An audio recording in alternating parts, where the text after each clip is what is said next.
হাসিনার হুঁশ করা দরকার যে তোমার বাবা যখন দুনিয়া থেকে বিদায় নিল, তুমি আফসোস করে বলো 32 নম্বর বাড়িতে আমার বাবার লাশ পড়েছিল, একটা আওয়ামী লীগের সামসা সেদিন বাবার লাশের কাছে আসে নাই। তোমার বাবাকে রাতের অন্ধকারে গোপনে জানাজা করে দাফন করা হয়েছে। তুমি এমন কি হলে যেই দেশে 12,000 টাকার কষ্টে একটা মা তার সন্তানকে বিক্রি করে, সেই দেশের 400 কোটি টাকা দিয়ে তুমি মূর্তি বানাইছে, তুমি বুঝবার পারো নাই? বাংলাদেশের মানুষ একবার যদি ইমানের তেজ পায়, তাহলে তোমার বাবার শুধু মূর্তি না, তাদের অন্তরের মূর্তিটাও ভেঙ্গে চুরমার করবে ইমান দিয়া। জোরে কোন কথা ঠিক কিনা? তো এখন শহীদ জিয়ার পরে আমরা দেখলাম চাচা এরশাদ চাচা। জোরে কোন চাচা? বর্তমান জাতীয় পার্টির অবস্থা খুবই খারাপ। কেন্দ্রীয় অফিস আগুন দিয়ে পুড়ে দিছে। এরশাদ চাচার ভাই কি জিএম কাদের চৌধুরী খালি বলতেছে আমি ভুল করেছি, আমি ইচ্ছা করে ভোটার ডালাচ্ছি, আমার বুকুত রাইফেল ধরেছিল। কি বলতেছে পাগলা। কারণ ছাত্র জনতা বলেছে শুধু আওয়ামী লীগকে নিষিদ্ধ করলে হবে না, আওয়ামী লীগের সহযোগিতা দল যত ছিল সব দলগুলোকে নিষিদ্ধ করা লাগবে। তোর এখন কথা লিখে না, ওর মাথা ঘুরে গেছে, পাগলার মাথা ঘুরে গেছে। 9 বছর চাচা আমাদের বাংলাদেশকে শাসন করেছে। সবাই আমরা বলি স্বৈরাচার। চাচার সময় আমরা 3টা জিনিস পাইছি। 1 নম্বর হলো রবিবার সরকারি ছুটি ছিল।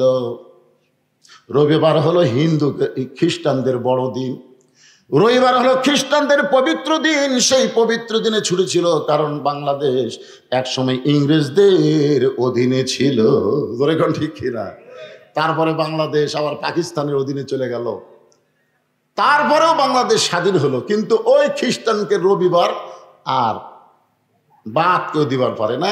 এরশাদ চাচাই সর্বপ্রথম বলল মুসলমানদের জন্য খ্রিস্টানদের রবিবার ছুটি হবে না, মুসলমানের ভালো দিন বড়দিন হলো জুমার দিন। জোরে কোন কথা ঠিক কিনা?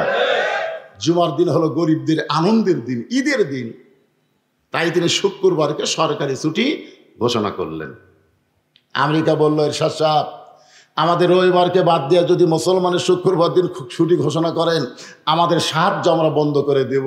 এরশাদ হাত তুলে বললেন তোমাদের সব সাহায্য বন্ধ হলেও আমার আল্লাহর সাহায্য চালু থাকবে।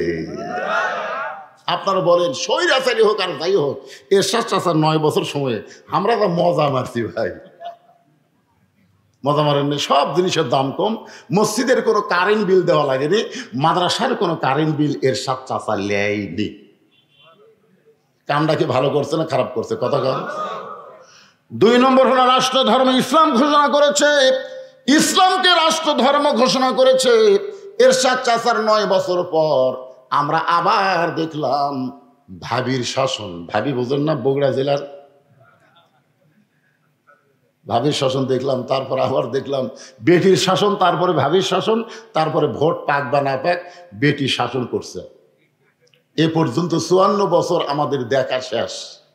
আর সূরা আসরের মাধ্যমে আমরা দেখতে চাই আগামীতে আল্লাহর কোরআনের বাংলা। আপনাদের মন কি দেখবার চায় না?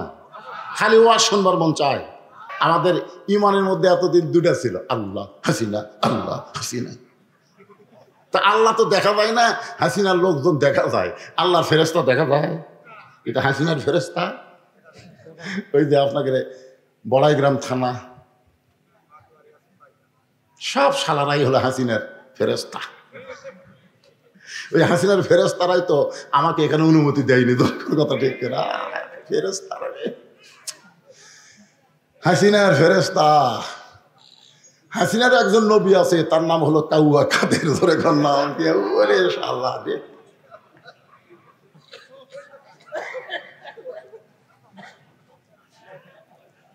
একটু মনোযোগ দিবেন।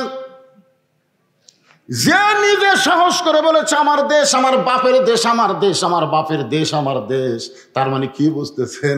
আমাদের কারো দেশ না, দেশ হলো ওর বাপের। ঠিক কিনা বলেন? তো বাপের দেশে মূর্তির উপর চড়ে পেশাব করে কেন? একটু মনোযোগ দিয়ে শুনবেন। কলিজার মধ্যে ঈমান যখন ঢুকে যাবে, ওই মানুষটা কেমন তার আমল হবে, কেমন তার চাল চরিত্র হবে, যার প্রমাণ হলো ইসলামী আন্দোলনের সৈনিক যাদেরকে ফাঁসির কাস্টে অন্যায়ভাবে হত্যা করা হয়েছে, ফাঁসির কাস্টে যাদেরকে হত্যা করা হয়েছে। আপনাদের পাশের জেলায় পাবনা, এর নামও তো পাবনা, এর নাম কি? আরে আপনার জেলা নাটোর হলো, গ্রামের নাম কি? পাবনা। এই পাবনারে একজন মতিউর রহমান নিজামী, নাম শুনছেন? নাম শুনছেন? জামাত ইসলামের সাবেক আমির। ওনাকে যখন ফাঁসির কাস্টে দেওয়া হবে, তার আগে উকিল বলেছিলেন, আপনি একটা দলের প্রধান, আপনি যদি রাষ্ট্রপতির কাছে বাঁচার দরখাস্ত লেখেন, রাষ্ট্রপতি দয়া করে আপনার ফাঁসির দণ্ড মওকুফও করতে পারে। নিজামী সাহেব মুচকি মুচকি হাসলেন। উকিল বলে, হাসেন কেন? বলে, হাসার কারণ হলো তোমার কথা শুনে। তুমি আমাকে রাষ্ট্রপতির কাছে বাঁচার দরখাস্ত লিখতে বলতেছো, কিন্তু আমার ঈমান বলতেছে এ পর্যন্ত বাংলাদেশে 3টা রাষ্ট্রপতি ক্ষমতার থাকা অবস্থায় মরছে। ক্ষমতার থাকা অবস্থায় কয়জন মরছে? একটা হলো বঙ্গবন্ধু শেখ মুজিবুর রহমান, একটা জিয়াউর রহমান, একটা জিল্লুর রহমান। যারা ক্ষমতা থাকতেই মরে যায়, তাদের কাছে কোনো ইমানদার প্রাণ ভিক্ষা চায় না। প্রাণ দেওয়ার মালিক যিনি, প্রাণ নেওয়ারও মালিক তিনি। ধরে কোন কথা ঠিক না? উকিল বলতেছে, তাহলে আপনার ফাঁসি হলে আল্লাহ পাক আপনারে কেমনে বাঁচাবে? মতিউর রহমান নিজামী চোখের পানি নিয়ে বলতেছে, তুমি বলতেছো আমার ফাঁসি হবে, কিন্তু আমার ঈমান বলতেছে আমার মৃত্যু হবে না। উকিল কয়, এরা পাগল নাকি? আল্লাহর কোরআন যার কাছে আছে, সেই পর্যন্ত ইমানদার হয়ে বলতে পারে। আল্লাহ রাস্তায় যাদেরকে অন্যায়ভাবে হত্যা করা হয়, আল্লাহ বলেছেন, ওয়ালা তাকুলু লিমান ইউকতালু ফি সাবিলিল্লাহি আমওয়াতুন বাল আহইয়া। আল্লাহ রাস্তায় যাদেরকে অন্যায়ভাবে হত্যা করা হয়, তোমরা তাদেরকে মৃত্যু বলো না, আমি আল্লাহই বলতেছি তারা চির অমর। বহু লোকের নাম আমার এলাকায় মতিউর রহমান বাচ্চা হলে আমাকে বলে, হুজুর সন্তানের নাম রাখবো। আমি বললাম মতিউর রহমান। আলহামদুলিল্লাহ। কিছুদিন আগে এখনো মেয়ে হয়েছে, মেয়ের নাম রাখবো হুজুর। আমি বললাম হাসিনা। নাউজুবিল্লাহ। আমি হাসিনা করতে 3বার নাউজুবিল্লাহ কথা। হুজুর খবরদার, ওই শালীর নাম দান কর।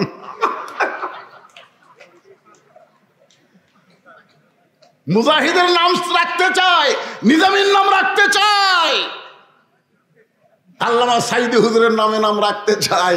হাসিনা শুনে 3বার নাউজুবিল্লাহ কয়। হাই রে হাসিনা।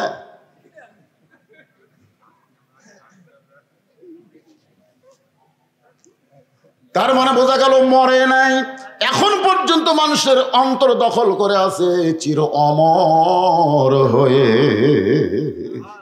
তাসদিক বিল জানান, আমল বিল আরকান। ঈমান অনুযায়ী আমল করতে হবে। ঈমান অনুযায়ী যদি আমল করতে চান, আপনারা বলেন তো ঈমানদারের 1 নম্বর আমলের নাম কি? আপনারা কভার পারতেছেন না।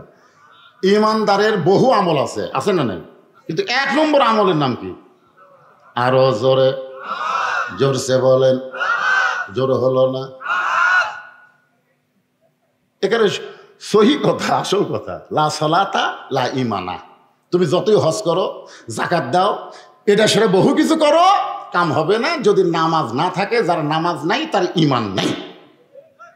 এখন কারা কারা মাগরিব এশা নামাজ পড়েননি? ওয়াজ শুনতেছেন? নামাজ না পড়ে যারা ওয়াজ শোনে, এরা আবু জেহের চাইতে 1 ইঞ্চি খারাপ বেশি। এখন কারা কারা মাগরিব এশা পড়েননি চিন্তা করেন তো আপনাদের কি অবস্থা। আরে মাথার পাগড়ি পরে নামাজ পড়লে 70 গুণ সওয়াব। ওই সেদিন থেকে পাগড়ি পরে নামাজ পড়ে, সেদিন থেকেই মসজিদে যায় পাগড়ি পরে নামাজ পড়ে। কিন্তু একদিন মসজিদে যায় দেখে পাগড়ি আনে নেই। চিন্তা করে জামাতে নামাজ পড়লে 27 গুণ, আর পাগড়ি মাথার দিলে 70 গুণ। ইচ্ছা করে জামাত ফরক করছে। নামাজ পড়ে সবাই যখন বাড়িতে গেছে, ওই এক টানে লুঙ্গি খুলে একেবারে লম্বা করে পাগড়ি মাথার বাঁধিছে। বান্দার উপর থেকে শেষ দাঁত গেছে। এক মুসলিম মসজিদের মধ্যে ঢুকে সর্বনাশ, ন্যাংটা হয়ে শেষ দাঁত আছে, পাছায় মারছে থাবা। লাভ ধরে কয় আমারে মারলো কেন ভাই? বলে মারার কারণ হলো তো লুঙ্গি।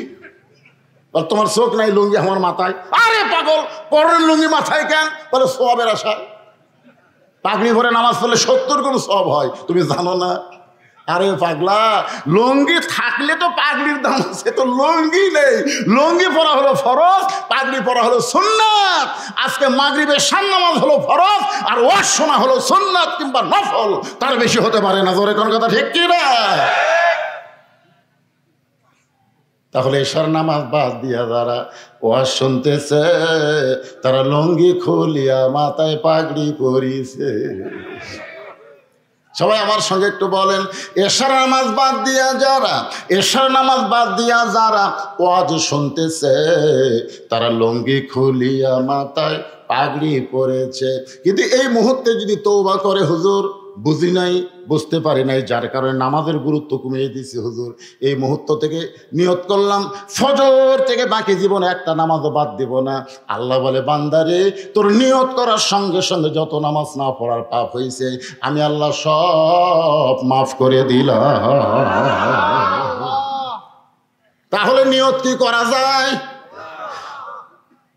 ঈমানকে রক্ষা করার জন্য 1 নম্বর আমল হলো নামাজ। বাইনাল আব্দু আল কুফরি তরকুস সালাত, বান্দা কাফেরের মধ্যে পৃথক করার জিনিসটার নামই হলো নামাজ। আপনাদের মসজিদের উদ্যোগে মাহফিল, মসজিদের সম্পর্ক নামাজের সাথে। জোরে কোন ঠিক কি না? সুন্দর করে মসজিদ বানায় লাভ নাই। যদি সুন্দর মানুষ করবার চান, তাহলে মসজিদের ভিতরে মুসল্লির উন্নয়ন করা লাগবে। মসজিদের উন্নয়ন করে কি হবে? টাইসলা মসজিদ, আসরের নামাজ পড়তে গিয়ে দেখি ধুলে, গোটা মসজিদে ধুলে। লোকদের দিকে মসজিদকে বললাম, কে রে ভাই এত ধুলে কেন, ঝাড় দিস না? লাভ কি হুজুর, আজান দিয়ে কামত দিয়ে কেউ আসে না। এই দেখেন গামছা দুই বাড়ি বাড়ি পরিষ্কার করে আল্লাহ আকবার নামাজ পড়ি। দেখেন হুজুর আমার জায়গা ধুলে নেই, আমি একলা দিয়ে পড়ি, খামাখা গোটা ঝাড় দিয়ে কি করবো? আমি বললাম, এত সুন্দর মসজিদ, এত বড় মসজিদ, তাই বলে কি মানুষ নামাজ পড়ে না? বলে হুজুর জুমার দিনে ফজর নামাজ পড়ে ঝাড় দেই, কারণ একটা দিন ছাড়া কোনো মুসল্লি মসজিদে আসে না। আল্লাহর বান্দার মনে রাখবেন, যার নামাজ নাই, মান তারাকাস সালাতু মুতাম্মিদান ফাকাত কাফারা, ইচ্ছা করে এক ওয়াক্ত নামাজ যারা বাদ দিল, আল্লাহর সঙ্গে তারা কুফরি করলো। এই জন্য ঈমানকে রক্ষা করার জন্য 1 নম্বর আমলের নাম হলো, সবাই জোরে বলেন নাম কি? যদি কেউ নামাজ আদায় করে 5 ওয়াক্ত, ওই ছেলে কোনোদিন মেসির সাপোর্টার হবে না, নেইমারের সাপোর্টার হবে না। কারণ তার নামাজই তাকে বলবে, ইন্নাস সালাতা তানহা আনিল ফাহশাই ওয়াল মুনকার। আমাদের যুবকদেরকে যদি ভালো করতে চান, ওই কিশোর গ্যাং যারা ঘুরতেছে তাদেরকে যদি ভালো করতে চান, তাহলে 1 নম্বর আমলের নাম হলো নামাজ। কথা কয় না, কথা কয় না। 7 বছর পর্যন্ত নামাজের তালিম দিবেন। 7 বছর, কয় বছর? 7 বছরের পর 10 বছর যেই হবে, ঘাড় ধরে মসজিদে নিয়ে যাওয়া লাগবে, ঘাড় ধরে। এই শালা করে যদি ঘাড় ধরে মসজিদে নিয়ে যান, ওরা খারাপ হবে? কতক্ষণ খারাপ হবে? কে বলতেছে? আল্লাহর কোরআন বলতেছে, ইন্নাস সালাতা তানহা আনিল ফাহশাই ওয়াল মুনকার। র‍্যাব পারে না, পুলিশ পারে না, আর্মি পারে না, একমাত্র নামাজই পারে মানুষকে যাবতীয় খারাপি থেকে বাঁচায় দিতে। তা আপনি কি চান না আপনার ছেলেগুলো ভালো হোক? কথা কন না কেন, চান কি না চান? তাহলে ঈমানের পরে 1 নম্বর আমল হলো নামাজ। আপনার ছেলের নামাজ ধরান। পুরুষের জন্য 1 নম্বর হলো নামাজ, আর নারীদের জন্য 1 নম্বর কিন্তু নামাজ না। আমার যেগুলো মা বোনেরা পর্দার অন্তরে আছে তাদের জন্য বলতেছি, মা আমরা যারা পুরুষ, আমাদের জন্য 1 নম্বর নেক আমল হলো কি? আর নারীদের জন্য 1 নম্বর নেক আমলের নাম হলো পর্দা। পুরুষের জন্য 1 নম্বরের নাম কি? সবাই বলেন, পুরুষের জন্য 1 নম্বরের নাম কি? আর নারীদের জন্য 1 নম্বর নেক আমল হলো পর্দা। ওয়া আমিলুস সালিহার উপর আলোচনা করতেছি। আমার মায়েদের জন্য যতই নামাজ পড়েন, রোজা করেন, কোনো লাভ হবে না নারীদের যদি পর্দা না থাকে। জোরে কোন ঠিক কি না? এখন মায়েদের কেমন পর্দা হওয়া লাগবে? আপনারা একটা মেয়ের নাম প্রতি জুমার দিনে সানি খুতবায় শোনেন, দেখবেন ইমাম সাহেব বলে, কিন্তু আপনাদের মসজিদে বলে না জুমার দিন সানি খুতবা, প্রথম খুতবাত না, পরের খুতবাত বলে। সাইদাতুন নিসায়ে আহলেল জান্নাহ ফাতেমাতুজ জোহরা, রাদিয়াল্লাহু তাআলা আনহা। আচ্ছা আপনারা বলেন তো, সাইয়্যিদাতুন নিসাই আহলিল জান্নাহ, রাসূল পর্যন্ত ফাতেমাকে বলেছে, ফাতেমা তুমি কখনোই মনে করবা না যে তোমার বাপ আল্লাহর নবী বলে আল্লাহ তোমাকে জান্নাত দিবে, এটা কখনোই মনে করবা না। আমি হাসরের ময়দানে আমি তোমার কিছুই করতে পারবো না। তুমি বলবা আমার বাবা বিশ্ব নবী, এইটা বললে আল্লাহ তোমাকে ছাড়বে না। ফাতেমা চমকে বলে, বাবা তাহলে কি করলে আল্লাহ আমাকে মাফ করবে? রাসূল বলেন, ফাতেমা জান্নাতে যদি যাবার চাও তাহলে জান্নাতের আমল করে জান্নাতে যেতে হবে। সঙ্গে সঙ্গে ফাতেমা থরথর করে কাঁপতেছে। মনে করেছিল আমি বিশ্বনবীর কন্যা, বাবার দিকে তাকায় হয়তো আল্লাহ আমাকে মাফ করতে পারে, কিন্তু আমার বাবাই যখন বলতেছে জান্নাতের আমল করে জান্নাতে যাওয়া লাগবে। ফাতেমা বললেন, বাবা মেয়েদের জান্নাতের আমল কি বলবেন? রাসূল বলেন, 1 নম্বর হলো পর্দা।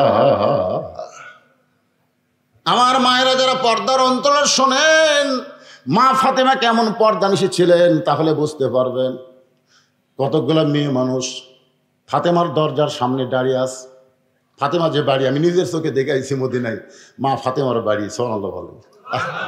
যে দরজা দিয়ে নবী ফাতেমার বাড়িতে ঢুকতো, ওই দরজা পর্যন্ত গিয়ে আল্লাহকে বললাম, আল্লাহ রাসূলকে দেখি নাই, কিন্তু যে দরজা দিয়ে রাসূল ফাতেমার বাড়িতে যাওয়া আসা করতো সে দরজা তো দেখার সৌভাগ্য পাইছি। সুবহানাল্লাহ। কিছুই নাই, একটা কূপ। ফাতেমার তেমন কিছু নাই রে বাজান। সেই ফাতেমার বাড়ির দরজায় কতগুলা মেয়ে মানুষ দাঁড়িয়ে আছে। কতগুলো মেয়ে মানুষ দাঁড়ানোর কারণ হলো তারা ফাতেমার সঙ্গে দেখা করবে, ফাতেমার কাছ থেকে জান্নাতি আমল শিক্ষা গ্রহণ করবে, কিন্তু বাড়ির দরজা বন্ধ। এমন সময় মেয়েরা দেখতে পায় ছোট্ট একটা বাচ্চা দরজার সামনে দৌড়াদৌড়ি করতেছে। মেয়েদের মধ্যে একজন ওই বাচ্চাকে ডাক দিল, বাবু একটু আমার কাছে আসো তো। ওই বাচ্চাটা যখন মেয়েদের কাছে গেছে, বলে তোমার নাম কি? বলে আমার নাম হলো হোসাইন ইবনে আলী। যেই বলছে আমার নাম হলো হোসাইন ইবনে আলী, সঙ্গে সঙ্গে মেয়েরা বুঝবার পারছে আলীর বেটা হইলে এটা ফাতেমার সন্তান হবে। সুবহানাল্লাহ। আমার নাম হলো হোসাইন ইবনে আলী। মেয়েরা বলতেছে, বাবা বুঝতে পারছি, তাহলে তোমার মায়ের নাম কি? বলে আমার মায়ের নাম হলো ফাতেমা, আমার নানার নাম হলো মুহাম্মাদুর রাসূলুল্লাহ। সকলে বলেন সাল্লাল্লাহু আলাইহি ওয়াসাল্লাম। মেয়েরা মাথায় হাত দিয়ে বলে, বাবা তোমার মা যদি ফাতেমা হয়, আমরা তোমার মায়ের সঙ্গে দেখা করার জন্য দরজায় দাঁড়িয়ে আছি, তুমি একটু ভিতরে গিয়া আমাদের কথা বলে তোমার মাকে একটু দরজা খুলতে বলো। হোসেন বলতেছে, আপনাদের কোনো টেনশন নাই, আমি যাচ্ছি। এই কথা বলে খেলাধুলা বন্ধ করে হোসেন মায়ের কাছে যাওয়ার জন্য যখন বাড়ির মধ্যে ঢুকছে, বাড়ির মধ্যে ঢুইকা একটা ঘর অতিক্রম করে তারপরে মায়ের ঘরে যাইতে হবে। কারণ ফাতেমা যেই ঘরে থাকে সেই ঘরকে বলা হয় অন্দরমহল। ধরে বলেন কি মহল? অন্দরমহল বোঝেন? ইমাম গাজ্জালি বলেছেন প্রত্যেকটা মেয়েদেরকে অন্দরমহলে রাখতে হবে, প্রত্যেকটা মেয়েদেরকে অন্দরমহলে রাখতে হবে। ছাত্র বললেন, হুজুর অন্দরমহল মানে কি? ইমাম গাজ্জালি বলেন অন্দরমহল মানে হলো কবর। ছাত্র চমকে বলে, হুজুর মেয়েদেরকে কবরে রাখতে হবে? ইমাম গাজ্জালি বললেন, পাগল, উল্টা বোঝো কেন? যে সমস্ত পুরুষ মানুষ একজন মেয়ে মানুষ মরলে স্পর্শ করতে পারবে না, তারা অন্দরমহলে ঢুকতে পারবে না। আচ্ছা, একটা মেয়ে মানুষ মারা গেলে যাইতাই ধরে তার লাশ কবরে নামাতে পারবে? যদি শালি মরে যায় আর দুলা ভাই যদি বলে আমার আদরের শালি মারা গেছে, আমি নিজের হাতে লাশটা কবরে নামাবো, আপনার কি বলবেন? কথা কয় না, পারবে না। মানে আপনার তখন কি বলবেন? দুলা ভাই হয়ে শালির লাশ স্পর্শ করা হারাম।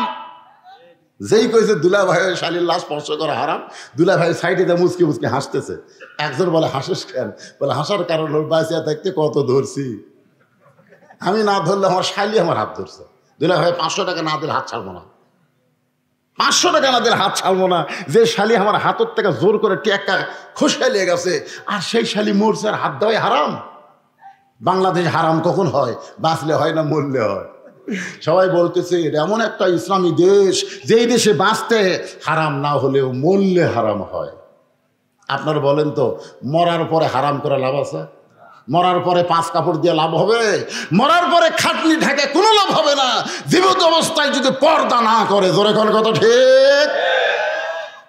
একটা মেয়ে মানুষ মারা গেলে তার লাশটা যেমন কবরে যারা তারা নামাবার পারবে না, যে মানুষরা মেয়েদের লাশ স্পর্শ করতে পারবে না, ওই পুরুষেরা মেয়েদের ঘরের মধ্যেও ঢুকতে পারবে। এখন একটা ঘর অতিক্রম করে হোসেনকে তার মায়ের ঘরে যাইতে হবে। খেলাধুলা বাদ দিয়ে হোসেন যখন ঘরটা অতিক্রম করে মায়ের ঘরের দরজায়, ওই ঘরের মধ্যে হযরত আলী তখন আল্লাহর কোরআন তেলাওয়াত করতেছে। সুবহানাল্লাহ। হযরত আলী তখন কি করতেছে? আল্লাহর কোরআন তেলাওয়াত করতেছে। এমন সময় হোসাইন মায়ের ঘরের দরজায়, ইন্নামাল মুমিনুনা আল্লাযীনা ইযা যুকিরাল্লাহু ওয়াজিলাত কুলুবুহুম ওয়া ইযা তুলিয়াত আলাইহিম আয়াতুহু জাদাতুহুম ঈমানাও ওয়া আলা রাব্বিহিম ইয়াতাওয়াক্কালুন। যেই হোসাইন তার মায়ের ঘরের দরজায়, সঙ্গে সঙ্গে হযরত আলী কোরআন তেলাওয়াত বন্ধ করে বললেন, থাম। আমার কথা বুঝতে পারছেন? হযরত আলী কি তেলাওয়াত করতেছে? যেই হোসাইন মায়ের ঘরের দরজায়, সঙ্গে সঙ্গে কোরআন তেলাওয়াত বন্ধ করে সন্তানকে বললেন, থাম।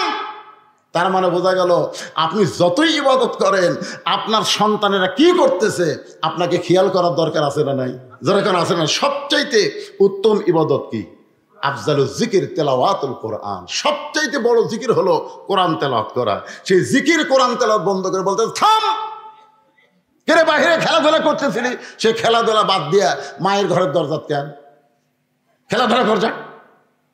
বাইরে থেকে দৌড়ে এসে মায়ের ঘরের দরজা। হোসেন বলতেছে, বাবা, মায়ের ঘরে দরজায় দাঁড়ানোর কারণ হলো কতকগুলো মেয়ে মানুষ বাড়ির দরজায় দাঁড়িয়ে আছে, তারা আমার মায়ের সঙ্গে দেখা করতে চায়। আমার মা তাদের জন্য দরজা খুলবে কিনা সেটা অনুমতি নেওয়ার জন্য আমি মায়ের ঘরে ঢুকতেছি। আলী বলতেছে, এই জন্যই তো তোরে থামাইছি, এই জন্যই তোরে থামাইছি, কারণ এখন তোর বয়স কত? হোসেন বলতেছে, বাবা, আমার বয়স কত আপনি ভালো জানেন। বলে, সেই জন্যই তো তোরে থামাইছি রে পাগলা, কারণ এই মুহূর্তে তোর যে বয়স, এই বয়সে যখন তখন মায়ের ঘরে ঢুকতে পারবি না। মায়ের ঘরে ঢুকতে গেলে আগে তোকে মায়ের অনুমতি নেওয়া লাগবে, যে মা, আমি হোসাইন তোমার ঘরে ঢুকতে চাই। মা যদি বলে, বাবা, এখন কাপড় টুপড় ঠিক নাই, তুই একটু পরে ঢোক, তোর মা যখন ঢুকতে বলবে তখন ঢোকা লাগবে। কারণ এই মুহূর্তে তোর বয়স 4 বছরের বেশি, আর 4 বছরের বেশি বয়সের বাচ্চা যখন তখন মায়ের ঘরে ঢুকতে পারবে না, কারণ মায়ের সবগুলো বিষয় সম্পর্কে 4 বছরে তার জানা। ধরে কোন ঠিক কিনা? এই জন্য আল্লাহ রাসূল বলেছে, 2 বছর যে বাচ্চার বয়স হবে, এই বাচ্চা যদি চেতন থাকে ঘরের ভিতর, তুমি খবরদার তোমার বউ যেন আদর করো না। কয় বছর? দেখছেন, আমার হালাল বউকে আদর করা যাবি না যদি আমার 2 বছরের বেটা চেতন থাকে। কারণ যদি আদর করেন, ওই বাইরে এসে বলতে পারে, আব্বা তাই মাস্ক চাপে ধরছিল রে, বলতে পারে, কারণ এই ব্রেনার হয়ে গেছে অন্তত বাইরে আসা পর্যন্ত। তারপরে 2-4 দা ফাটলে আর মনে থাকবি না, কিন্তু এই পর্যন্ত মনে থাকতে পারে।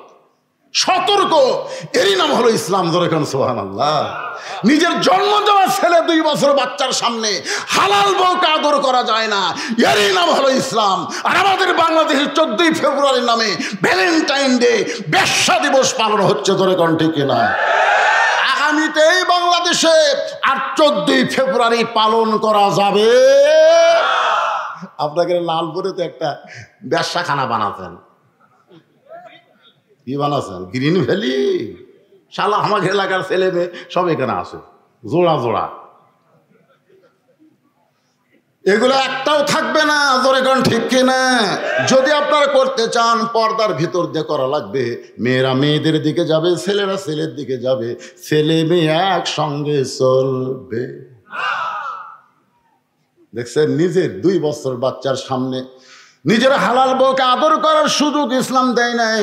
সন্তান যখন ঘুমায় যাবে, কিন্তু তোমার যদি ধৈর্য না ধরে, তোমার সন্তানকে তোমার সন্তানের দাদির কাছে দিয়ে আসো। মা, 1 ঘন্টার জন্য আমার বেটা ধরতো, আমি একটু খেলবার চাই। হাসতেছে। আল্লাহ কোরআনে বলেছেন, হুন্না লিবাসুল্লাকুম ও আনতুম লিবাসুল্লাহুন্না। আয়াতের তাফসীর পড়েন, একটু মনোযোগ দিয়ে শুনবেন। হোসেনের বয়স হলো 4 বছরের বেশি। ছেলে যখন একটু বড় হবে যখন তখন মায়ের ঘরে ঢুকতে পারবে না, আবার মেয়ে যখন একটু বড় হবে যখন তখন বাবাও তার মেয়ের ঘরে ঢুকতে পারবে না। আমাকে আল্লাহ 3টা মেয়ে দিছে। কয়টা? আমার প্রত্যেকটা মেয়েকে আমি দোলনা কিনে দেইনি। আমার মেয়েদের জন্য কোনো দোলনা নাই। আমি 3 বছর পর্যন্ত আমার মেয়েদেরকে আমি বুকের উপর ঘুমাইছি। 3 বছর। মেয়েরা যেন বলতে না পারে যে মেয়ে হওয়ার কারণে বাবা আমাকে দেখবার পারেনি, এটা যেন বলবার না পারে। এত আদর করে করে আমার 3টা মেয়েকে আমি বড় করলাম। সেই মেয়েরা এখন বড় হওয়ার পর আমার কাছে আর কিছুই চায় না। ওদের যা দরকার হয় মায়ের কাছে চাই। মা আব্বুকে বলো তো আমাকে টাকার দরকার। আমি একদিন, এই তোর মায়ের কাছে কোষ কেন, আমাকে বলবো না। আমি ঘরের মধ্যে নিয়ে বললাম, কত লাগবে তোর? এই তোর কয় টাকা লাগবে? বলতেছে আপনি যা দিবেন, আপনি যা দিবেন। তখন বুঝতে পারলাম বাপকে একটু বড় হওয়ার পরে মেয়েরা খুব ভয় করে। ধরে কোন ঠিক কিনা? এত সম্মান করে, ভালোবাসে, গোপনে গোপনে বলবে মায়ের কাছে আব্বুর জন্য এইটা পাক করো মা। মেয়েরা বাপকে এত ভালোবাসে কিন্তু শরমে কিছুই বলতে চায় না। আল্লাহ রাসূলের ছেলে ছোট্ট অবস্থায় দুনিয়া থেকে বিদায় নেওয়ার পর নবীর 4টা মেয়ে ছিল। 4টা মেয়ের মধ্যে সবচাইতে গরিব হলো ফাতেমা। নবী আবার ফাতেমাকে সবচাইতে বেশি ভালোবাসতে। জোহরের নামাজের পরে ফাতেমার দরজায় রাসূল বলেন, ফাতেমা একটু দরজা খোল মা, আজকে 2 দিন ধরে তোর দেখি নাই, তোর একটু দেখে আমি যাবার চাই। ফাতেমা দরজায় এসে কান্দে। রাসূল বলে, কান্দো কেন ফাতেমা? বলে, কান্দার কারণ হলো বাবা এখন আমি দরজা খুলতে পারবো না, মেহেরবানি করে আপনি চলে যান। আসরের নামাজের পর আল্লাহ নবী আবার ফাতেমার দরজায়, ও ফাতেমা দরজা খুলে দাও, তোমাকে না দেখে আমার বড় কষ্ট হয়। ফাতেমার দরজায় কান্দার বলে, বাবা আপনি কি জানেন না আপনার ফাতেমা বড় হয়ে গেছে, যখন তখন আপনি বললেও আমি দরজা খুলতে পারি না। এমন একটা পোশাক ফাতেমার শরীরে আছে বাবা, ওপর দিকে টানলে নিচের দিকে বের হয়ে যায়, নিচে নামাইলে উপর আমি ঢাকতে পারি না। সঙ্গে সঙ্গে রাসূল জানলার কাছে গিয়ে বলেন, ফাতেমা আমার গায়ের চাদর তোকে দিলাম মা, এই চাদর উপরে তুই আমার জন্য দরজা খুলে দে। নবীর গায়ের চাদর পরে ফাতেমা ঘোমটা দিয়ে যখন দরজা খুলে দেয়, রাসূল ফাতেমার মুখের দিকে তাকায় দেখে ফাতেমা চোখে নিচে সুরমা ব্যবহার করেছে। নবী খুশি হয়ে বললেন, ফাতেমা চোখের নিচে সুরমা দেওয়ার কারণে তো খুব ভালো লাগতেছে মাকে। কোনো শিক্ষা না দেয়া সর্বপ্রথম যে শিক্ষা দিবে সেই শিক্ষার নাম হলো আল্লাহর কোরআন। জোরে বলেন নাম কি? কোরআনের সঙ্গে শিক্ষা যদি দিবার চান তাহলে আপনার সন্তান কেমনে পেশাব করা লাগবে এই শিক্ষাটাও কিন্তু আপনাকে দেওয়া লাগবে। জোরে কোন ঠিক কিনা? যদি আপনি দিবার না পারেন তাহলে একটা হাফেজি মাদ্রাসায় ভর্তি করে দিবেন। ওই যে কতগুলা উঠছে দেখেন, এই দেখেন, বলতে বলতেই দৃষ্টান্ত দেওয়ার জন্য আপনারা তাকায় দেখেন, বাপ মা আর পারতেছে না, ওদেরকে পাঠাইছে হুজুরের কাছে, হুজুর আমার সন্তানকে একটু সাইজ করে দেন। 7 বছরের বাচ্চা আমার মাদ্রাসায় ভর্তি করে দিয়ে গেছে। ভর্তি করার পরে হুজুর নিয়ে গেছে মাদ্রাসা, যে ওয়াজ করলো না আমার আগে মনে হচ্ছে আমার মাদ্রাসার মহতামি, মাদ্রাসা পেশাব খানাত নিয়ে গেছে। তাই আমি বললাম, হুজুর পেশাব খানাত কেন? তোর বাপ ভর্তি করে দিয়ে গেল। হুজুর তাকে পেশাব করা শেখার লাগবে, তারপরে আরবি কায়দার হাতত দেওয়া যাবে। কায়দার মধ্যে 2-1টা শব্দ কোরআনের আছে না নাই? এই জন্য হুজুর আগে পেশাব করা শিখুক, তারপরে ওযু করা শিখুক, তারপরে লেখাপড়া, তারপরে লেখাপড়া আগে। কারণ লা ইয়ামাসসুহু ইল্লাল মুতাহহারুন, ততক্ষণ পর্যন্ত আল্লাহর কোরআন স্পর্শ করা যাবে না যতক্ষণ তুমি পবিত্র না হবা। জোরে কোন কথা ঠিক? তাহলে আপনার বাচ্চাকে, মাসুম বাচ্চাকে আপনি পবিত্র হওয়ার শিক্ষা দেন, ওই বাচ্চা কোনোদিন মেসির ভক্ত হবে না, নেইমারের ভক্ত হবে না, ভক্ত হবে হাসান হোসাইনের। জোরে কোন কথা ঠিক কিনা?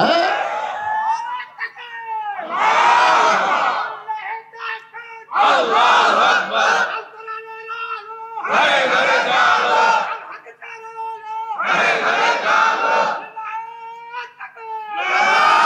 আপনারা এই স্লোগানটা এখন থেকেই ভাবে দিবেন, আল কোরআনের আলো। আপনারা বলবেন সব জায়গায় জালো, সব জায়গায়।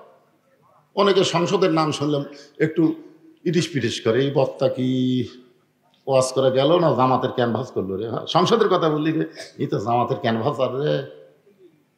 এই জন্য আমরা কোনো সংসদের কথা বলবো না, আমরা এমন একটা অ্যাঙ্গেলের ডোজ বানাবো সব জায়গাতেই থাকবে। তোর কোন কথা ঠিক না? যে বলবো আল কোরআনের আলো, আপনারা বলবেন সব জায়গায় জালো। আল কোরআনের আলো, কোরআন হাদিস যেখানে দুনিয়ার মুসলমান। মাশাআল্লাহ, একটু মনোযোগ দিয়ে শোনেন। হযরত আলী হোসেনের হাতে আল্লাহর কোরআন দিয়ে ফাতেমার ঘরের দরজায়। আপনার বলেন তো, বাবা যখন মেয়ে বড় হবে তখন মেয়ের ঘরে ঢুকতে অনুমতি লাগবে, ছেলে যখন বড় হবে তখন মায়ের ঘরে ঢুকতে অনুমতি লাগবে, কিন্তু স্বামী যদি বইয়ের ঘরে ঢোকে অনুমতির দরকার আছে? কোনো সময় লাগবে? যখন তখন, যখন তখন স্বামী বিবির ঘরে ঢুকতে পারবে, এখানে কোনো অনুমতির দরকার হবে না। হযরত আলী আস্তে করে ফাতেমার অন্দরমহলের দরজা খুলে ভিতর দিকে লক্ষ্য করে দেখতে পায় ফাতেমা ডান হাতে আল্লাহর কোরআন আর বাম হাতে জাতা ঘুরায়। এভাবে ডান হাতে আল্লাহর কোরআন, ডান হাতে আল্লাহর কোরআন আর বাম হাতে এভাবে জাঁতা ঘুরাইতেছে। এ দৃশ্য দেখার পর হযরত আলী মনে মনে বলতেছে, আল্লাহ, দুনিয়াতে গরিব হলে কি হবে, আমার ঘরটা আল্লাহর জান্নাত হয়ে গেছে। সোনারা বলেন না কেন? ঘরের মধ্যে ঢুকে দেখতেছে বউ আল্লাহর কোরআন তেলাওয়াত করতেছে। কোরআন তেলাওয়াত করতে গিয়ে দুনিয়ার কাজ কাম সে বাদ দেয় নাই, ডান হাতের মধ্যে কোরআন নিয়ে তেলাওয়াত করে আর বাম হাতে এভাবে জাঁতা ঘুরাইতেছে। এই ডিজিটাল যুগের ছেলেরা জাঁতা বোঝো?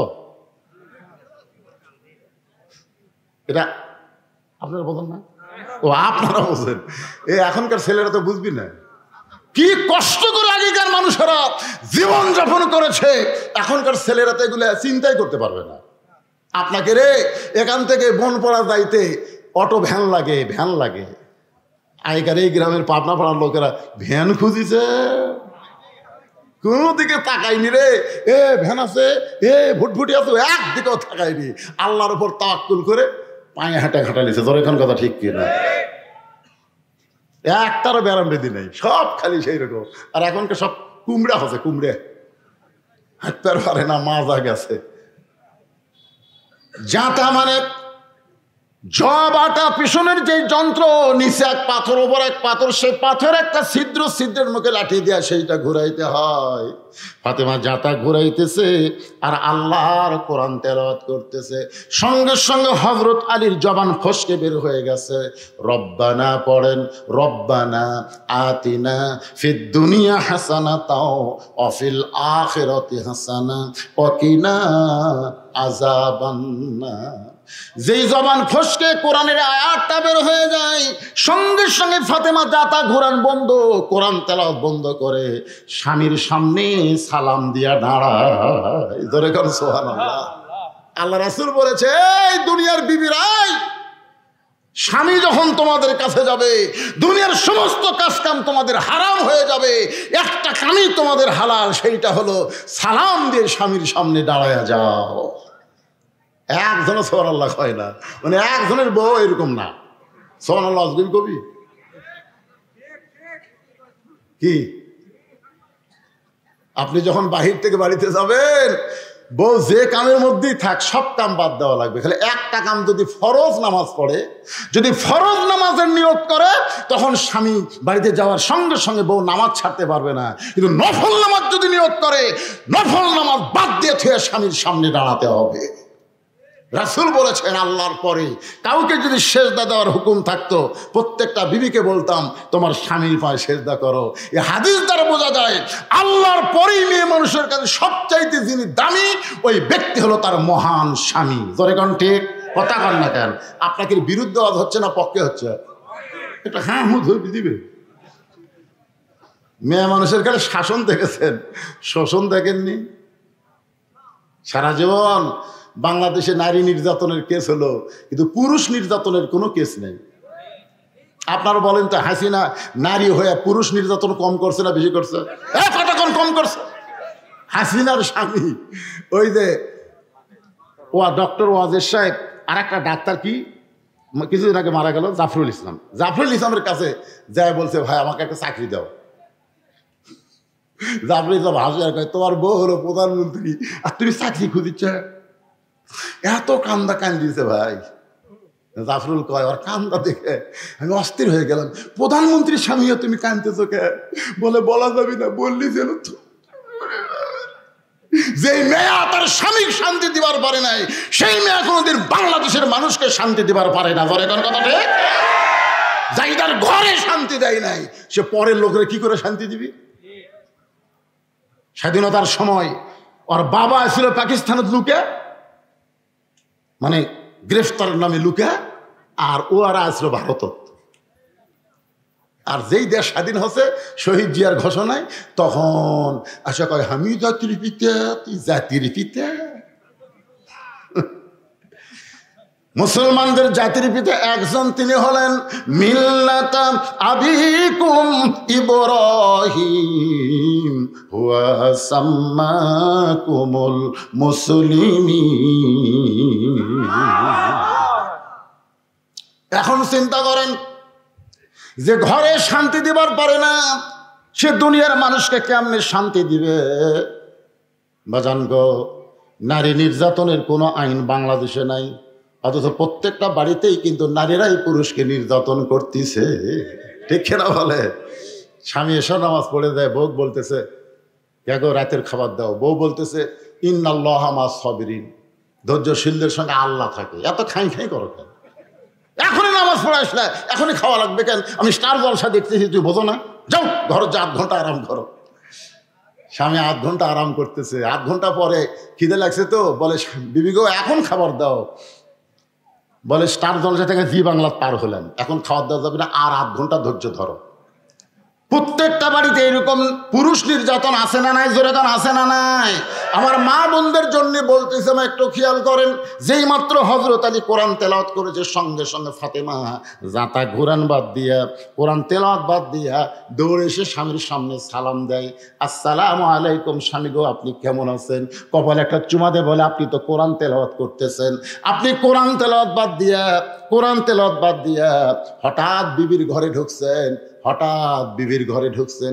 আলী বলে, ফাতেমা আমি ঢুকি নাই, তোমার হোসাইন ঢুকতে চাইছিল। আমি ঢুকি নাই, তোমার হোসাইন ঢুকতে চাইছিল, কারণ দরজায় কতগুলো মেয়ে মানুষ দাঁড়ায় আছে, তারা তোমার সঙ্গে একটু দেখা করবার চায়। এখন হোসাইন তাদের জন্য তোমার কাছে ঢুকতে চাইছিল। তুমি তো জানো হোসাইনের বয়স কত, এখন 4 বছর পার হয়ে গেছে। এদিন আমি হোসাইনকে ভিতরে ঢুকতে না দিয়া তার হাতে আল্লাহর কোরআন দিয়েছি। সঙ্গে সঙ্গে ফাতেমা বলতেছে, আলহামদুলিল্লাহ, ওই বাবা মা সবচাইতে বড় ভাগ্যবান যার শিশু বাচ্চার হাতে থাকবে আল্লাহর কোরআন। সাল্লাল্লাহু বলেন। ফাতেমা আল্লাহর শুকরিয়া আদায় করে বলতেছে, ওই বাবা মা হলো সবচাইতে বড় ভাগ্যবান যার শিশু বাচ্চার হাতে কি থাকবে? আপনাদের গুলার হাতে কি আছে? হুজুর আমার ছেলে মোবাইল ছাড়া ভাতই খায় না। হুজুর কে ভাই, আপনার সন্তান মোবাইল ছাড়া ভাত খায় না? মোবাইল দেখে দেখে যে সন্তানরা ভাত খাচ্ছে, আপনি ওদের ভবিষ্যৎ চিন্তা করেন তো, এদের একটু ভবিষ্যৎ চিন্তা করেন। এদের ভবিষ্যৎ কি? এই যে এদিকে গল্প মারতেছে, হয়ে শব্দ হচ্ছে, এরা কি মাটি ফেটা জন্ম নিয়েছে? আপনি কি মনে করেন এরা মাটি ফেটা বাড়াছে? এই কথা বলেন, মাটি ফেটা বাড়াছে? আল্লাহর কোরআনের তাফসীর যেখানে সূরা আসর থেকে হচ্ছে, এরপরে অপোজিশনাররা হইচই করতেছে, ওদের জবানের শব্দ আমরা শুনতে পাচ্ছি। আর যাই বলেন, এরা মুসলমানের ঘরে জন্ম নিলেও মুসলমান হয়ে মরতে পারবে না। ধরে কোন কথা ঠিক? আশ্চর্য কথা। এই যে ছোট ছোট বাচ্চারা ঘুরতেছে, যার মনে তাই মনে করো, এটা একটা পরিবেশ হলো ভাই। এই পরিবেশকে যদি সাইজ করবার চান, পুলিশের আইন দেওয়া হবে না, মিলিটারির আইন দেওয়া হবে না, ইংরেজদের আইন দেওয়া হবে না, ডক্টর কামালের সংবিধান দেওয়া হবে না। এটা সাইজ করবার গেলে আল্লাহর কোরআন লাগবে। জোরে কোন কথা ঠিক কিনা? হ্যাঁ, অনুনাজ্জিলু মিনাল কোরআনি মা হুয়া শিফাউ ওয়া রাহমাতুল লিল মুমিনিন। এর বাংলা অর্থ হলো সব সমস্যার সমাধান। যারা বলতেছেন না, বিশ্বাস করতেছেন না, আমি যেই বলবো সব সমস্যার সমাধান, আপনার জোরে বলবেন দিতে পারে আল কোরআন। বলতে পারবেন?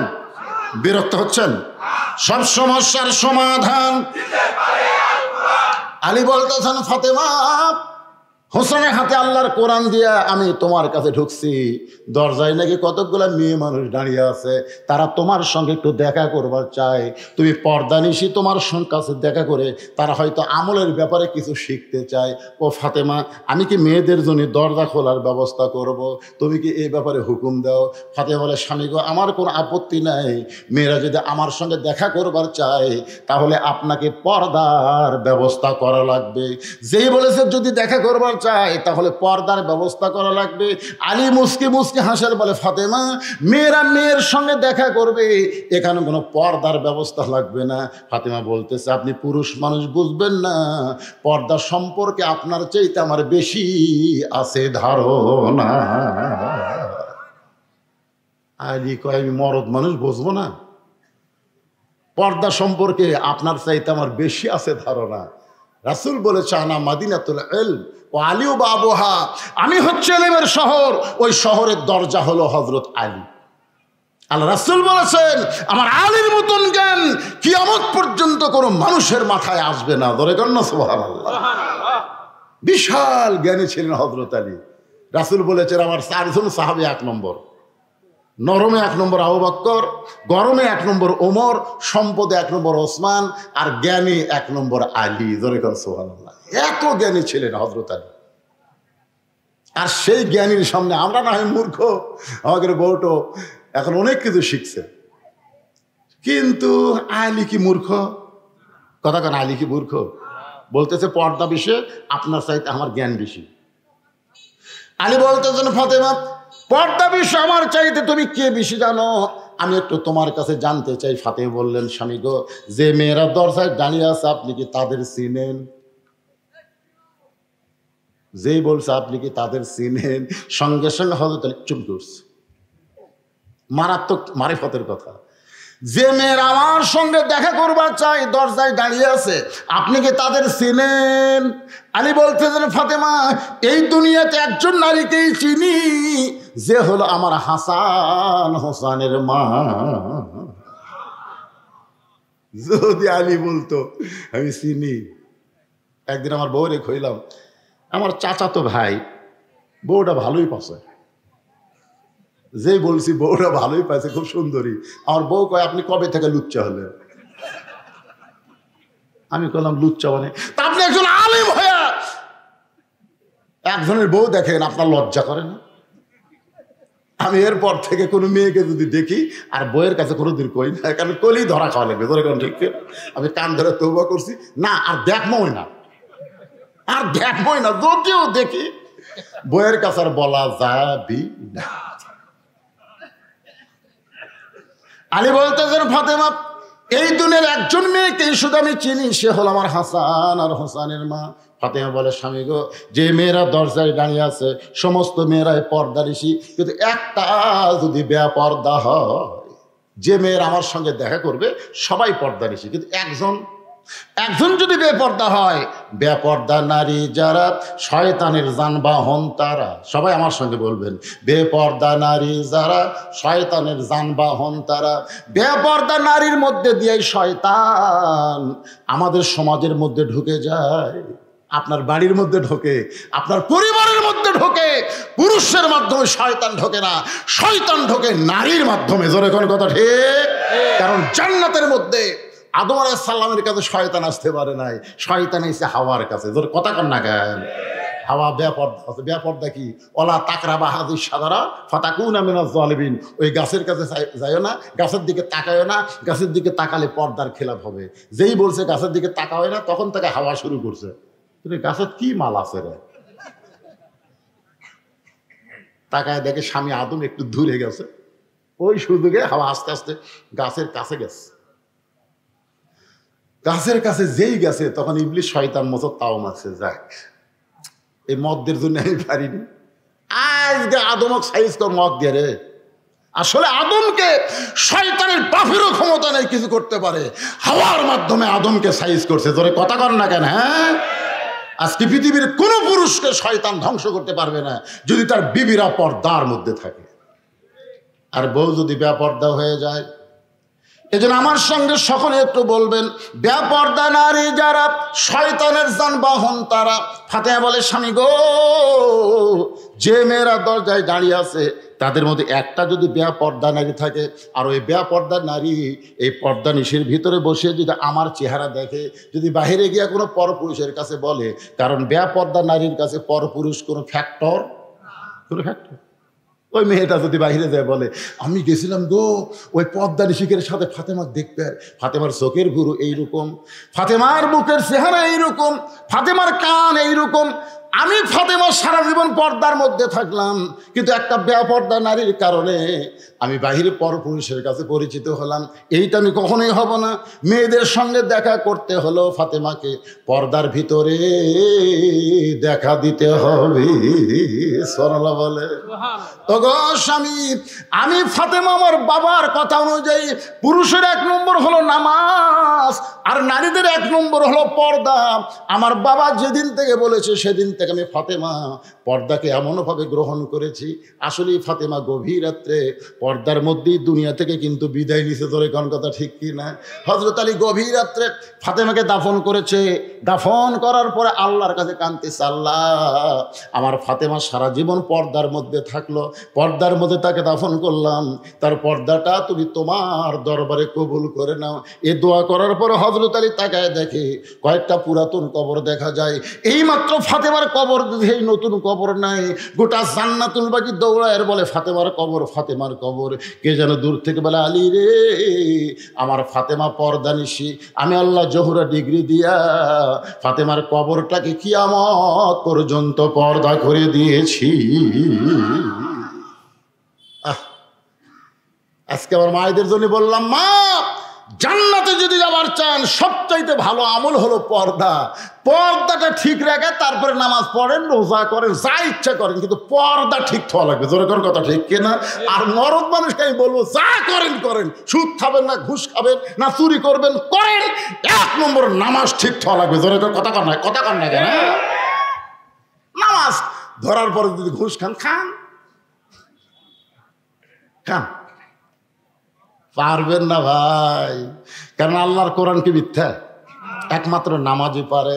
আল্লাহ কয়, নামাজের জোরে ফায়েশাটা যাবে দূরে, পাক কোরআনে রয়ে আছে ঘোষণা। এখন আকাম কুকাম নামাজ রোজা একসঙ্গে বাঁধিয়া বোঝা, জাহান্নামে দিয়াছ রওয়ানা। আজ কেন আল্লাহর নামাজ ধরতে পারলা না? আপনারা বলেন তো, আল্লাহর নামাজ পড়া আর নামাজ ধরা এই দুইটার মধ্যে তফাৎ কি? নামাজ পড়া আর ধরা বোঝেন না? বাপ নামাজ পড়ে, বেটা নামাজ পড়ে না, এটা হলো নামাজ পড়া। আর নামাজ ধরা হলো বাপও পড়ে, বেটাও পড়ে, এটা হলো নামাজ ধরা। এই জন্যে কোরআনের শাসন যখন বাংলাদেশে চালু হবে, তখন যিনি আপনাদের এমপি হবেন, এমপির মাধ্যমে প্রধানমন্ত্রী হবেন, চেয়ার পাওয়ার আগেই তার 1 নম্বর দায়িত্ব হলো আকামুস সালাত, নামাজ কায়েম করো। ধরে কোন ঠিক কথা বলেন না কেন? আমাদের ওয়াজ দিয়া তো নামাজ কায়েম হবে না। 2-1টা মানুষ নামাজ পড়বি কিন্তু ধরবি না। আপনারা কি চান যে আগামীতে আমাদের বাংলাদেশে নামাজ কায়েমের বিলটা সংসদে উত্থাপন হোক? এটাকে আপনারা চান? কারা কারা চান? আল্লাহকে একটু হাত দেখেন তো দেখি। লিল্লাহে তাকবীর, হাত নামান। এখন যারা নামাজ পড়ে না তারা কি এক বিপদে পড়লাম রে। আসলে যারা নামাজ পড়ে না, দুনিয়ার সবচাইতে নামাজই তাদেরকে কঠিন মনে হয়। দেখবেন সবই করে, কিন্তু এই নামাজত গেলি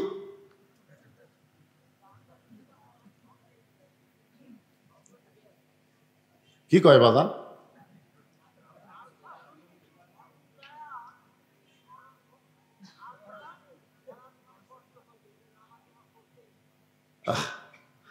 যারা নামাজ ধরেছে তাদের একটা কথা বলবো, যারা নামাজ ধরেছে তাদের একটা চরিত্রের কথা বলি।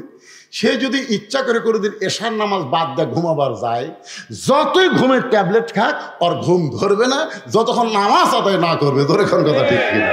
হ্যাঁ, দেখেন নামাজ একবার ধরে দেখেন, আপনি সব ছাড়বেন কিন্তু আপনি নামাজ ছাড়তে পারবেন না।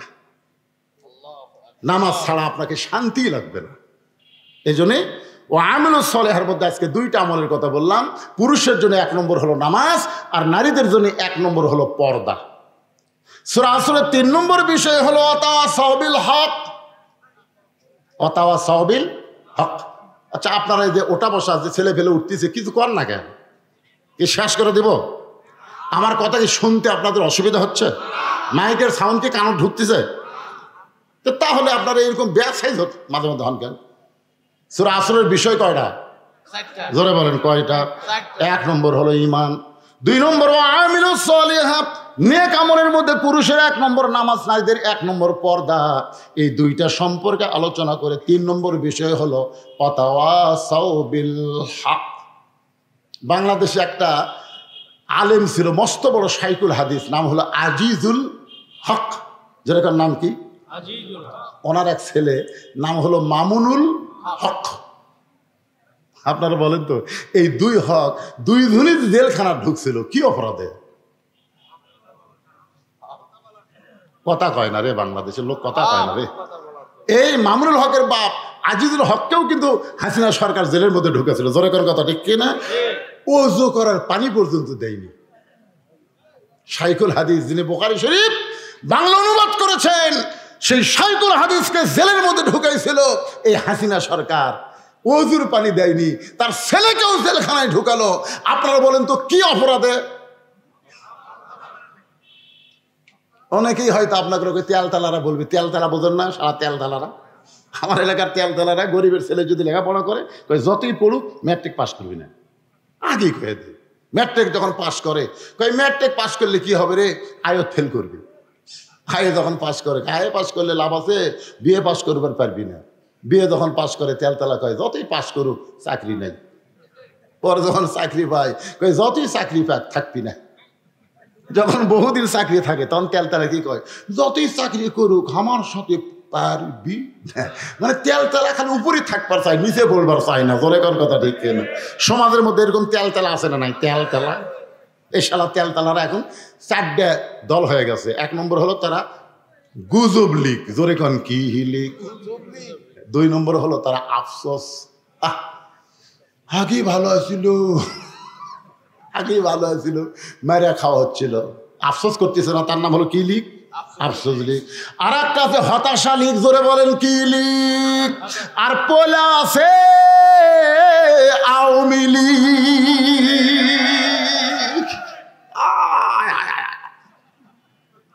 এই 3টা কিন্তু আমাদের মধ্যে আছে, গল্প করলে বোঝা যায়। আফসোস করে, বুঝবি না? আফসোস লীগ ধরা দেয় না। ওই যে আওয়ামী লীগ শালা ধরা দেয় না, কথাবার্তা ধরা যায়। ধরে কথা। আর একটা হলো গুজব। এই ঢাকার খবর জানিস? এই ঢাকা ডক্টর নুসর বেশি থাকা পারতেছে, শালা গুজব লীগ। আর একটা হলো হতাশা। এই 3টা বর্তমানে আমাদের সমাজত আছে, কিন্তু পয়লা গেছে আওয়ামী লীগ। কোন কথা ঠিক কিনা? কখন এরা কোন স্রোতে আমাদের কাছে আসবে আল্লাহ ভালো জানে। তবে শুনে নেন, নমরুদ থেকে শুরু করে, ফেরাউন থেকে শুরু করে আজ পর্যন্ত যত স্বৈরাচারী পালাইছে তারা আর কোনোদিন ফিরে আসতে পারেনি। জোরে কোন কথা ঠিক কিনা? এই হাসিনার জন্য গোটা বর্ডার খুলে দিল, হাসিনার বাংলাদেশে কোনোদিন ফিরে আসবে না। এই হাসিনার চামচাগুলো আমাদের বাংলাদেশকে অস্থির করার জন্য গুজব ছড়ায়। জোরে কোন কথা ঠিক কিনা? কথা বলেন।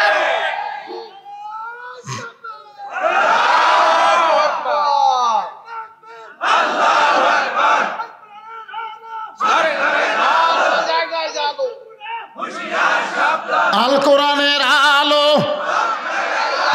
এটা ভুলে গেছেন কেন? সব জায়গা বারে, কোনো জায়গা বাদ হবে না। খালি সংসদ কোরআনকার সব জায়গা বললে আর ওরা কিছুই মনে করবে না, করে নিন। যখন কথা ঠিক কিনা? এর জন্য আগেকার 2টা ঈমান আর আমল যা শুনতেন, এই পরকার 2টা সাবজেক্ট একটু মনোযোগ দিয়ে শোনা লাগবে, জান। কারণ হাকিম ভাই আমার সাথে দেখা করে গেছে। যখন কথা ঠিক কিনা? এই শোনাই লাগবি রে সোনার চানিরা। আপনারা কোন তো এই যারা কোরআনের আন্দোলনের নেতা হয়ে আপনাদের কাছে মাঝে মধ্যে আসে, আগামী ইলেকশনে যাবার চাই, এদের বিরুদ্ধে একটা কথা কোন তো, যে হুজুর এরা অমুকের টাকা মারছে, অমুকের এই জিনিস চুরি করে খাচ্ছে, এরা অমুকের মেয়ে ধর্ষণ করছে, একটা কোন কথা কয় না? কথা বল না কেন? আল্লাহর কোরআনের দল যারা করে তারা যদি কোনো অন্যায় করে, বর্তমান জামাত ইসলামের আমির একজন জ্যান্ত আল্লাহর ওলি। তোর এখন কথা ঠিক কিনা? হ্যাঁ, আপনি ইয়ার কি করতেছেন, ফাউল আউল ফাউল লোককে এ দলের মধ্যে কোনো জায়গা হবে না। তুমি সাপোর্ট করবার পারো, কিন্তু নেতা হবার পারবা না। এই দলের যে ঠিক মতো কাজ কাম করবে, লেগে থাকবে, কোরআন হাদিসকে গ্রহণ করে নিবে, সে যদি ফকিরেরও বাচ্চা হয় তারও আমির হওয়ার যোগ্যতা আছে। তুমি কোটিপতি হয়ে, ডাক্তার হয়ে, ব্যারিস্টার হয়ে ঢুকেই কো আমি এমপি ডানামো, এত সহজ না। কারণ সব দলের টাকা বন্ধ হলে ওই দল মানুষ কমে যাবে, কিন্তু এমন ইসলামী দল এদের টাকা বন্ধ হলেও এরা জীবন দিয়ে আল্লাহর দল করবে। কথা কি আমার বুঝতেছেন? অথবা সাউবিল হক, হক কথা বলতে হবে, হক পথে চলতে হবে।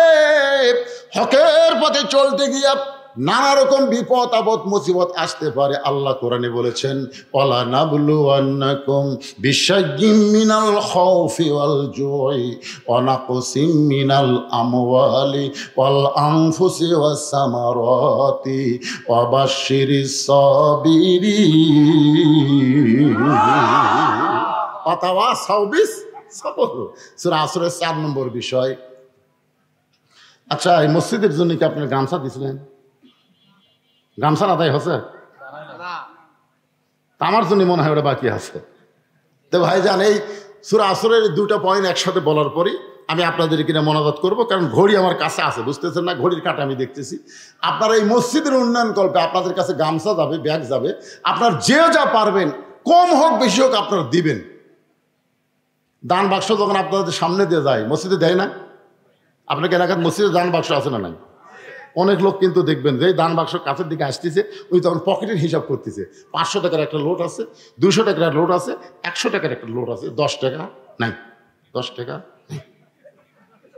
পকেটের হিসাব কিন্তু করছে, হিসাব করছে। কি হিসাব করলো? 10 টাকা নাই, যে বাক্স আছে এত জোরে মারছে, 2 জন পার হয়ে গেছে। এই 2 জন খুশি হয়ে বলতেছে, যাক আল্লাহ তোকে রহম করলো রে। তখন আপনার শোনেন, এই 2 কান্দের 2 ফেরেশতা আল্লাহ বলতেছে, আল্লাহ ওর পকেট ভরা টাকা থুয়ে ওই দান বাক্স ঠেলা মারলো, এর রেজাল্ট কি? আল্লাহ বলতেছে, এর রেজাল্ট হলো ওই দান বাক্স ঠেলা মারেনি, ওর জীবন থেকে, ভাগ্য থেকে ওই জান্নাত ঠেলা মারছে। যখন কি ঠেলা মারছে? তা আপনাদের কাছে যখন গামছা যাবে, কারা কারা ঠেলা মারবেন হাত তুলেন তো দেখি। তার মানে একজনও ঠেলা মারার লোক নাই, সবাই কম বেশি দান করবেন। এ গামছালা ব্যাগালা ভাইরা কোথায় গেছে রে? যাও ভিতরে যাও, যাও। আচ্ছা, আপনাদের মধ্যে এখানে মাহফিল কমিটির লোক নাই, এরকম পাঞ্জাবি ধরে আপনি দাঁড়ান, ছেলেরা ওই যে পিছন দিক থেকে একদম মাশাআল্লাহ, 1 ব্যাগ কেন বাজান, একবারে 5-7 ব্যাগ, হ্যাঁ ভিতর থেকে যাও। সবাই আল্লাহর রাস্তায় দিবেন ভাই, 10, 20, 50, 100 যে যা পারবেন, জীবনের শেষ দান মনে করে আল্লাহর রাস্তায় দান করবেন। সবাই দান করে আল্লাহর রাস্তায়। বাপ মা যাদের কবরে গেছে, বাপ মা রুহের মাগফিরাতে দান করবেন। আমার মা বোনেরা যদি পর্দার অন্তরে তাদের কাছে যে কেউ যায়, তাদের কাছে আদায়ের ব্যবস্থা আছে, মা বোনদের কাছে, সেটা বলতেছি। আমার মা বোনদের কাছে ব্যাগ পাঠায় দেবেন, আমার মা বোনেরা আল্লাহর রাস্তায় দান করবেন।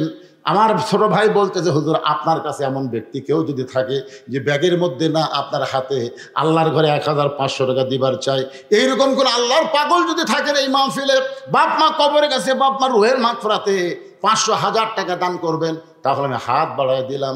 দুনিয়ারই টাকা পয়সা দুনিয়াতে রবে, ফকির হয়ে মানুষ কবরেতে। এই যে দেখেন, মুরব্বী মানুষের ধৈর্য কম, লাভটা উঠছেন কেন বাদান পিছন দিক থেকে?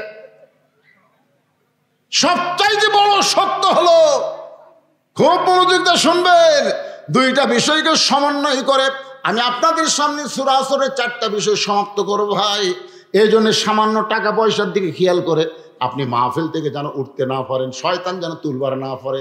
এই মুহূর্তে যারা উঠতেছেন, আপনার নিজে উঠতেছেন না, শয়তানে আপনাকে বলতে, ওঠ ওয়াজ শোনা ফজরের নামাজ বাদ দিব নাকি? দেখেন এই মুহূর্তে শয়তান এমন একটা বুদ্ধি দিবে আপনাকে, তাহলে ওয়াজ শুনলে হবে, নামাজ পড়া লাগবে না? ভালো একটা বুদ্ধি দিয়া দাম থেকে আপনাকে মাহরুম করবে। আপনি জানেন, আর সখী হাবিবুল্লাহ, নামাজ পড়লে কেউ আল্লাহর বন্ধু হবে বলা হয় নাই, রোজা করে আল্লাহর বন্ধু হবে বলা হয় নাই, তো দানকারীকে রাসূল বলেছেন সে আল্লাহর দোস্ত হয়ে যায়। ধরে কোন সুবহানাল্লাহ। আল বাখিলু লা ইয়াদখুলুল জান্নাহ, যারা বকিল হয় তারা জান্নাত পায়।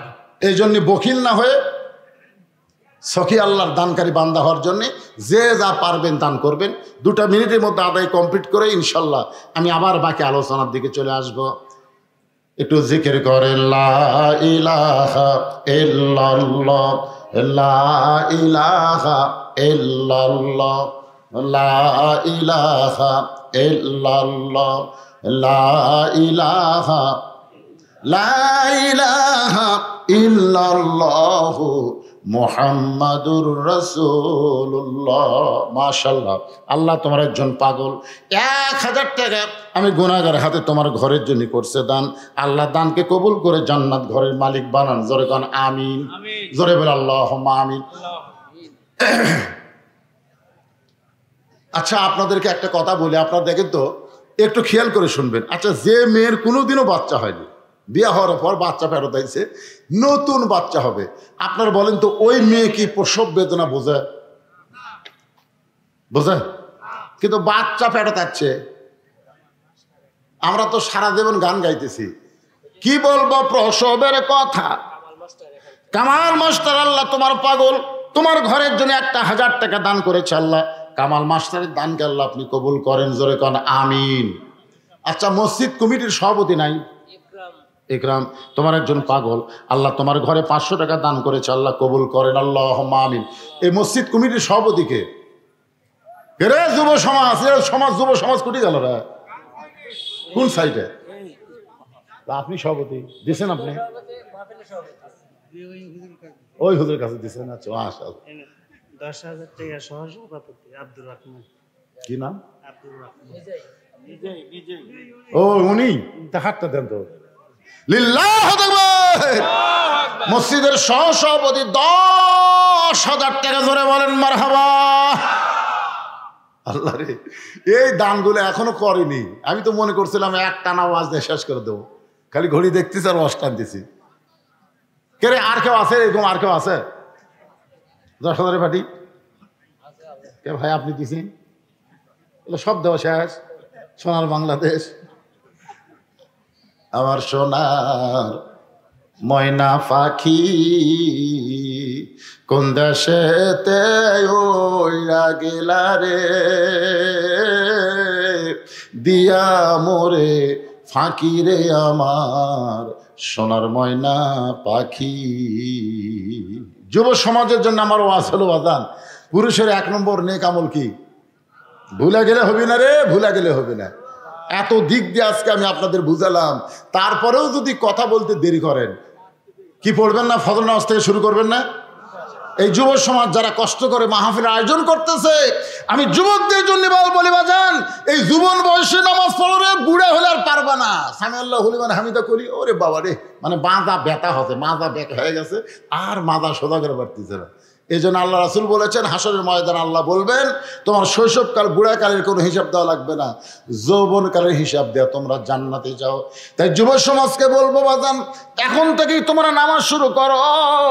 যে মেয়েটার কোনোদিন বাচ্চা হয় নাই, পেটে বাচ্চা আইছে, আপনার বলেন তো তার প্রসব বেদনা আছে না নাই? ধরে কান, মায়ের পায়ের তলে, মায়ের পায়ের তলে সন্তানের কি? আচ্ছা, বাপের পায়ের তলে সন্তানের জান্নাত আছে? নাই। পুরুষ মানুষের পায়ের তলে জান্নাত নাই। আগেকার বক্তারা একটু বেশি খেদমত পাওয়ার জন্য একটা ভুয়া হাদিস বলতেছিল যে স্বামীর পায়ের তলে স্ত্রীর জান্নাত। এটা কিন্তু ভুয়া কথা। স্বামীর পায়ের তলে স্ত্রীর জান্নাত, এটা কি কথা? জোরে কান, কি কথা? আসল কথা হলো কোন পুরুষের পায়ের তলে জান্নাত নাই। জান্নাত হলো নারী, আর সেই নারী যদি মা হয়। সোনাল্লাহ কন্যা। এখন প্রসব বেদনা যখন শুরু হয়েছে, আমার বউকে আমি বলছিলাম, কে গো, প্রসব বেদনা যখন শুরু হয়ে যায়, ব্যথাটা কোন দিকে? আমি মনে করছি নিজ দা বাচ্চা হয়তো ওই দিকে হয়তো ব্যথা হয়। আমার বউ বলে, স্বামী গো, আপনি পুরুষ মানুষের নারীর ব্যথা শুনে কি করবেন? বলে বক্তা মানুষ হয়তো ওয়াজে বলা লাগতে পারে। আমার বউ কয়ে, যখন ব্যথা শুরু হয়ে যায়, ব্যথাটা কলিজা থেকে শুরু হয়, এমন ব্যথা শুরু হয়, মেয়েটা অধৈর্য হয়ে কখনো বলে, আমি গলার দড়ি দিব, আমি বিষ খাবো, এই কষ্ট আর আমি সহ্য করতে পারবো না। এখনো বাচ্চা হয়নি, নতুন মা হবে, কষ্ট সহ্য করবার না পাইরা চিৎকার করে বলে আমি গলায় দড়ি দিব, বিষ খাবো। দাদি নানি দৌড়ে এসে ঘরের মধ্যে ধাক্কা দিয়া তোলে, কেন বিষ খাবি, কেন গলার দড়ি ধরবি? অতাওয়াসবিসসবর, ধৈর্য ধর, ধৈর্য ধর, ধৈর্য ধর। মায়ের পায়ের তলে সন্তানের জান্নাত। যদি সন্তান মায়ের পায়ের তলে জান্নাত পায়, এত বড় নিয়ামত আল্লাহ মাকে দান করেছে। মা হতে হবে, বিষ খেলে চলবে না, গলার দড়ি দিলে চলবে না, মা হওয়া লাগবে। ধৈর্য ধর, অতাওয়াসবিসসবর, ধৈর্য ধর। নানি আর দাদি যখন ধৈর্যের উপদেশ দেয়, এক সময় আর পারে না, চিৎকার করে, তখন মেয়েটাকে শোয়া দিয়া নরম পানির মধ্যে কাপড় ভিজায়, ওইটা কপালের উপরে দিয়া কয় ধৈর্য ধর, দাঁতের উপর দাঁত দে, দাঁতের উপর দাঁত দেয়। ইন্নাল্লাহা মাআস সাবিরিন, কানে কানে কোরআনের আয়াত শুনাই। কানতে কানতে এক সময় দাঁতের উপর দাঁত দেয়, এদিকে ধাইমা বাচ্চা টেনে বের করতেছে। এক সময় মা বেহুশ হয়ে যায়, মায়ের পায়ের তলে সন্তানের জান্নাত পাওয়ার আশায়। মা যখন বেহুশ হয়ে গেছে, এমন সময় সন্তান মা মা ম্যা ম্যা বলে কাঁদতেছে। সন্তানকে গোসল করায়া ওই সন্তান যখন মায়ের বুকের উপরে দেয়, সন্তানের পরশে মা বেহুশ থেকে হুঁশ ফিরে পায়। হুঁশ পাওয়ার পরে মা বুঝতে পারে আমার বুকের উপরে এত রহমত, এত শান্তি কোত্থেকে। তাকায় দেখে পূর্ণিমার চাঁদের মতো ফুটফুটে একটা বাচ্চা তার বুকে, পেটের বাচ্চা পেট থেকে বের করে বুকে রাখছে। মা আস্তে করে জিহ্বা বের করে ওই বাচ্চারে যখন চুমা খাবার চাই, দাদি নানি তিরস্কার করে বলে লাত্তি মার, বুকের উপর থেকে ফেলায় দে, এর জন্য তুই গলার দড়ি দিবার চাইছিস, এর জন্য বিষ খাবার চাইছিস, এর চুমা খাস না। মা কান্দারে বলে দাদি রে, কষ্টের পরে এমন শান্তি, কষ্টের পরে এমন শান্তি আমি বুঝতে পারি নাই দাদি। এমন শান্তি পায়, আমার প্রসব বেদনার কষ্টের কথা আমার মনে নাই। আজকে আল্লাহর কোরআনকে যদি বাংলাদেশে বিজয় রূপে দেখতে চাই, বাজানগো, কোরআন বিজয় সাধারণ কোনো বিষয় না। কোরআনের পাখি আল্লামা সাঈদী হুজুরকে জেলের মধ্যে হত্যা করা হয়েছে, ইসলামী আন্দোলনের কর্মীদেরকে, নেতাদেরকে ফাঁসির মঞ্চে নিয়ে যাওয়া হয়েছে, অনেকের গুম করা হয়েছে, অনেকের হত্যা করা হয়েছে। শেষ পর্যন্ত 5ই আগস্ট 2007 জনতার জীবনের বিনিময়ে, রক্তের বিনিময়ে আমরা আবার স্বাধীনতা বাংলাদেশ পাইলাম। এই বাংলাদেশের স্বাধীনতা যদি আমরা ভোগ করতে চাই, মানুষের তৈরি আইন দিয়ে ভোগ করা সম্ভব না, আমাদের আল্লাহর কোরআনের আইন লাগবে। জোরে বলেন কথা ঠিক কি না? প্রসব বেদনার কষ্ট আমাদের হয়ে গেছে, প্রসব বেদনার কষ্ট হাসিনা হামাকর দিয়ে দিছে। ধরে কোন কথা ঠিক কিনা? এখন হলো ওই বাচ্চাটা বুকের উপরে পাইছি, ওই বাচ্চারে লালন পালন করা, ওই বাচ্চাকে লালন পালন যদি করতে চায়, আকডম ঘোড়াডম আইরে আইটিয়ে নায় ভরা দিয়ে না লেগেল বোয়াল মাছে, তাই না থেকে ভদর নাচে, এই বই আমরা দিব না। হজরত আলী হোসেনের হাতে যেমন আল্লাহর কোরআন দিয়েছিল, আমরা তেমন কোরআনের সমাজ করতে চাই। আল্লাহ যেন আমাদের তাওফিক দেয়। জোরে বলেন আল্লাহুম্মা আমিন। ইস্তিগফার পড়ে আস্তাগফিরুল্লাহ আল্লাযী লা ইলাহা ইল্লা হুয়াল হাইয়ুল কাইয়্যুম ওয়া তুবু ইলাইহি। রেখা, একজন মা রেখা 1000 টাকা দান করেছে। আল্লাহ মা রেখার দানকে আল্লাহ আপনি কবুল করেন। যে নিয়তে দান করেছে আল্লাহ নেক নিয়ত নিকাশা কবুল করে। আল্লাহুম্মা আমিন। সকলে হাত তুলে আল্লাহুম্মা আমিন। আল্লাহুম্মা আনতাস সালাম ওয়া মিনকাস সালাম তাবারাকতা ইয়া যাল জালালি ওয়াল ইকরাম। আল্লাহ, তোমার পাগল বান্দারা আরামের বাড়ি ঘুমকে বাদ দিয়া কোরআন হাদিসের মহব্বত কলিজার মধ্যে নিয়া এই জান্নাতের বাগানে বসে বসে কোরআন হাদিসের আলোচনা শোনার শেষে আমি গুনাহগারের সঙ্গে রহমতের দরজায় ফকির হয়ে দোখানা হাত তুলেছি। আল্লাহ, মেহেরবানি করে আজকের মাহফিল আমাদের সকলের হেদায়েতের জন্যে, নাজাতের জন্যে, জান্নাতের জন্যে কবুল করো। এই মাহফিলের শুরু থেকে শেষ পর্যন্ত যতটুকু আলোচনা হয়েছে আল্লাহ, এর মধ্যে যদি ত্রুটি হয়, ভুল হয়, মাফ করে দিও। এর জাহা দিয়া মঞ্জুর করো।